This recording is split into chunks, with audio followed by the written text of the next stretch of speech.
kasihan banget kan. Kayaknya kalau ada kampanye pernikahan indah Indonesia, kalian di endorse ya. Aku akan ngomong ya. Buruan sih ciptain sih, dapat rumah, dapat apa gitu kali ya. Please. Aku akan coba ngomong Coba. Sekarang juga sih. Tapi paling sama satu, kalau adaptasi yang dari akunya sendiri, Shenina tuh orangnya tuh rapih banget.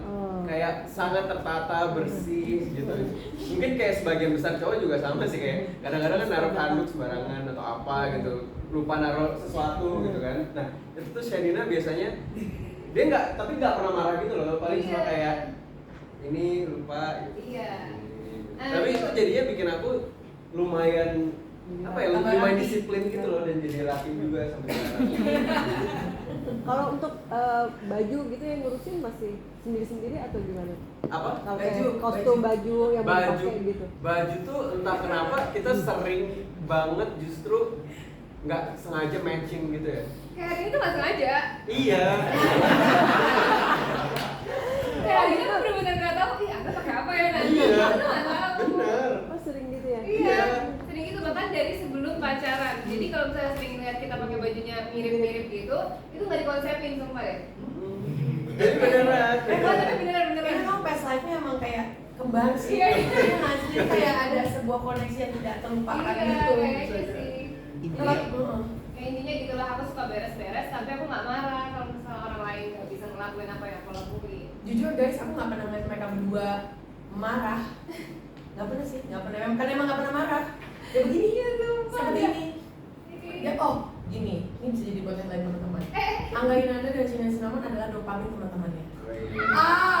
Atau dopamin pasangan-pasangan muda Indonesia. Karena setiap kali ngeliat kalian berdua tuh kayak semua tuh possible gitu, kayak semua tuh indah, semua itu possible, komunikasi bisa dijalin dengan baik. Itu mereka best. Siapa lagi mau nanya? Mbak Sayin, ayo. Saya mau tanya, ini kan tentang survival. Ya. Kenapa sih kayak kalau kalian di luar film, survival kalian berdua. Misalnya nih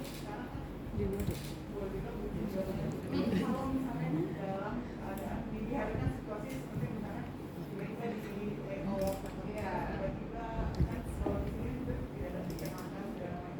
Ini seperti apa dan semua itu seperti apa? Ada rasa kayak bilang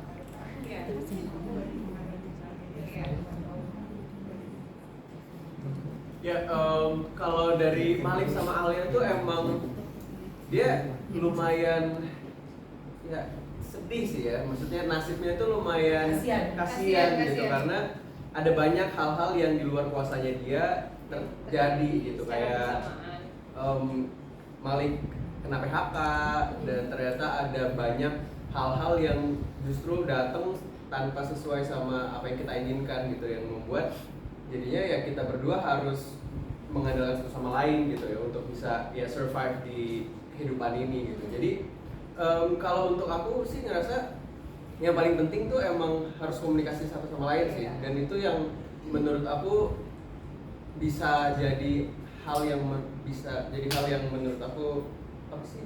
jadi nge-backup sama lain. Iya, benar.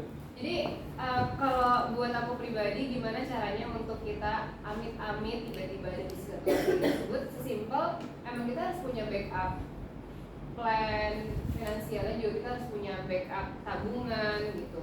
Apalagi sebagai pasangan muda kan kita nggak mungkin terus-terusan untuk ngandelin orang tua atau mertua, saudara atau siapapun itu kan, karena kita pasti satu sama lain untuk ngandelin semuanya. Tapi kalau misalnya kita nggak terbuka dalam komunikasi pun juga kita selalu nggak baik keadaannya, kayak agak susah. Jadi pas aku baca skripnya itu, aku banyak banget belajar dari karakternya Alia sama Malik bahwa apapun yang terjadi emang kita harus terus bareng-bareng. Walaupun kita setiap hari ngamuk kayak mau kita berantem atau kayak gimana, tapi toh pada akhirnya kita bisa nyelesainnya secara bareng-bareng kok gitu, dengan apapun keadaannya. Tapi itu sih pokoknya harus selalu tetap bisa menabung.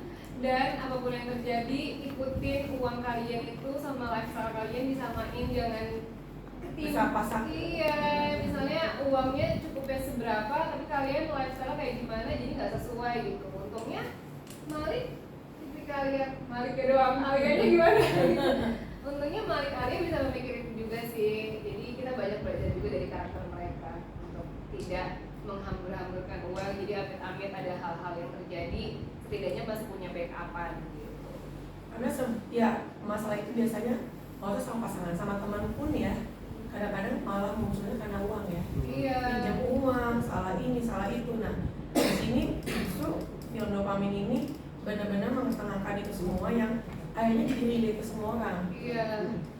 Bisa ya anything can happen karena masalah uang aja. Masalah uang tuh krusial banget sih. Tapi itu jadi juga tes yang baik buat hubungan. Iya, Karena harus kita kalau bisa bisa overcome, ngelewatin, jadi- bener. Aku juga mikirnya kayak gitu. Kalau misalnya hal-hal kayak gini aja kita nggak bisa ngelewatin sama-sama, gimana hal nanti yang lebih besar daripada ini?